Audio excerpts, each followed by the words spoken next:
This is video safety minute number 4, and the topic is corporate procedures. Um, these are our corporate procedures. They're sort of typical ones: log out, tag out, working at height, line break, confined space. You may have one on driving, you may have one on drug and alcohol, you may have one on managing contractors, but these are procedures that I'm talking about, which are corporate, which are at the corporate level. So if you look at BP, for example, I think they've got 8 life-saving rules. There's sort of corporate level procedures. I think ConocoPhillips has 9, Anglo American has 9. I think Shell has like 12.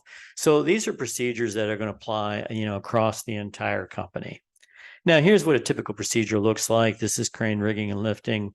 And on average, the grade level 14, roughly 17% of US adults can read at that grade level. And I'm amazed at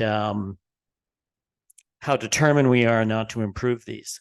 it's just kind of shocking how stubborn we've been about, no, we really want them to look like this. And what I mean by that is this procedure I found from 1940 from the American Standards Association. It's on machine guarding. It's written at grade level 0.12.5, and it actually has a communication best practice in it, which means that the line length is 3.5 inches, which is communication best practice. If you look at machine guarding today on the OSHA site, it's grade level 18. Now, is it a good idea to write a grade level 18? Well, that's less than 1% of the US population reads at grade level 18. Why would you even bother? Come on, it's like crazy. And, what is this, like 80 years ago or something, there was at least one communication best practice, which was a 3.5-inch line length. And in the 80 years that have come since then, well, they got rid of that as well. So we're written at grade level 18, and there aren't any communication best practices in here. So this is a typical procedure, crane rigging and lifting. If you applied communication best practice to this actual page, what it would look like is something like that. So, this is pretty straightforward communication research. These are short lines, 3.5-inch lines. You've got photographs, you've got graphics. You've got color underlay. So when you change topics, you change color. It just makes it so much easier cognitively to read a page like that. You've got graphics. You've got Verdana font, which is the easiest font for reading online. I don't know, there's like 10, 12 communication best practices in here. So you just take that, you apply the best practices, and you get that.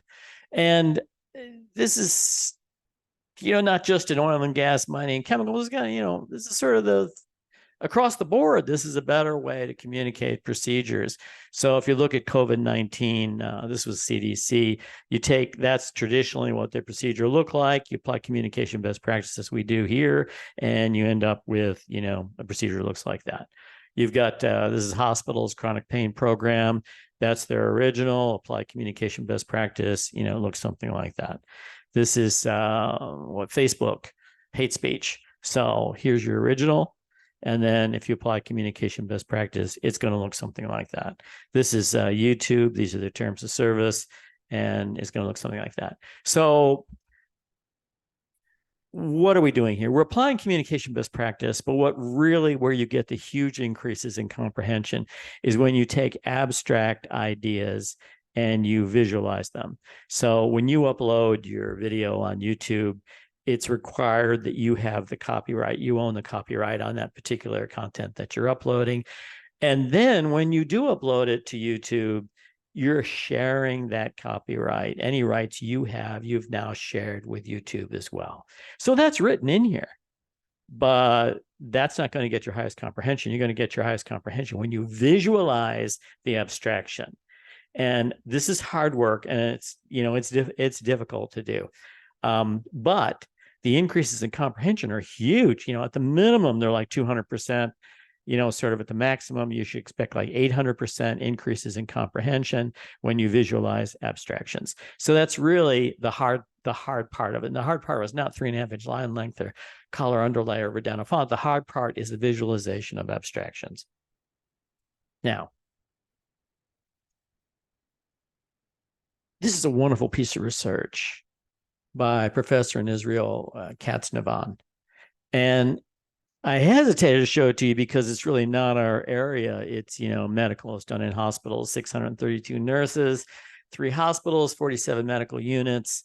But what he did was just so smart that I can't resist talking to you about it. So what he looked at was the relationship between medical errors, and these were serious. These were things where patients were actually physically hurt.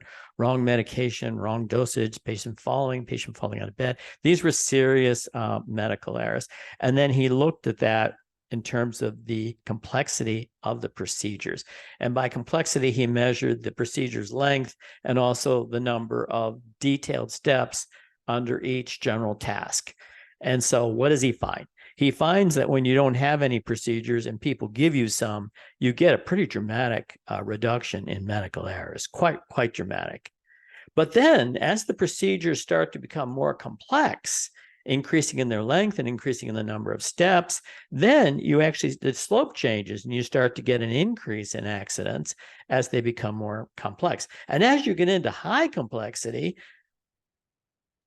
you're worse off than what you were like when you barely had any procedures at all. I mean, you get extremely high error rates. And so the question becomes, well, how could that be? How could you actually have higher rates with complex procedures? And the answer, I believe, is, I'm not sure he concludes this, but I conclude this, is that when the procedures become really long and complex, people simply stop using them. And procedures that people don't use have the same effectiveness as having no procedures at all. Do you know what I mean? So by making the procedures increasingly complex, one in effect makes them invisible. And one of the points that Katzenabauer does make, which I think is really interesting, is he talks about the inevitability of procedures getting more complex. And what he says is it's impossible to resist, because every time there's an error, every time there's an incident and a patient's hurt, what people do is open up the procedure and then try to cover that particular event that happened. And so as that happens over time, and as there are medical errors and then corrective action, the procedures are just getting more and more and more complex. But what we've lost track on is at a certain point, making them more complex is actually associated with increasing the number of errors, not decreasing the number of errors. So all I'm suggesting then is that you take your procedures, which look like that, and you have them look like that. Now, let me just give you something that bothers me. About once a week, somebody says to me, oh, I see what you're doing. You're taking the procedures and you're dumbing them down. Now, a couple quick points on this. Our people aren't dumb. I don't think this reflects well on us. When people keep telling me that I'm dumbing the procedures down, I find it irritating. These people are not dumb. The dumber thing is to give them a procedure that looks like that, to be honest with you. But they're not dumb. And then secondly, people say, well, you're dumbing the procedure down. I mean, I don't add anything to the procedure. I don't take anything out of the procedure. It's the exact same content. It's just communicated according to best practices, and it's more visualized. How could I possibly take content out? If it says in there that, one center in confined space, atmospheric testing should be done every 2 hours. Do you think I'm going to say, oh, no, that's too often. They don't need to do that. Maybe just once a shift would be fine. No, I'm not going to do that. I know how carefully you guys write these things. I'm not an engineer. My PhD is in communication. No, I'm not taking anything out of your procedure. I'm not adding anything. I'm not dumbing down your procedure. I'm just making them easier to understand. Well, how much easier to understand? Somewhere between 200 and 800%. So that's worth doing, especially when you look at the relationship between making procedures complex and increasing the errors. This is obviously a right thing to do. So let me finish by saying this little safety minute here was on corporate procedures. The next one I'm going to do is on business unit procedures. And I want to just give you one warning right now. On your business unit procedures, you're not going to do this to them. You're not going to apply communication best practice to them. You're not going to make it. Oh, why not? Why don't I want you to do that? There's too many of them. There's just way too many of them. This works. This is extremely hard work. It takes me and the team here maybe a day to do one page. So, and we've been doing them since 1990. So you aren't going to do that with these. There's just way too many of them. The reason I'm recommending that for corporate procedures is because you only have 8, 9. Shell has the most I've seen. They're 12. Okay. That's manageable. You could do that. Rio Tinto in a telephone conversation once, they thought they had somewhere between 1,000 and 2,000 business unit procedures. And they're probably right. They probably do. Well, no one is taking 1,000 or 2,000 procedures and applying communication best practice to them. That's impossible. If you say that's what you're going to do, this thing here is going to beat the crap out of you.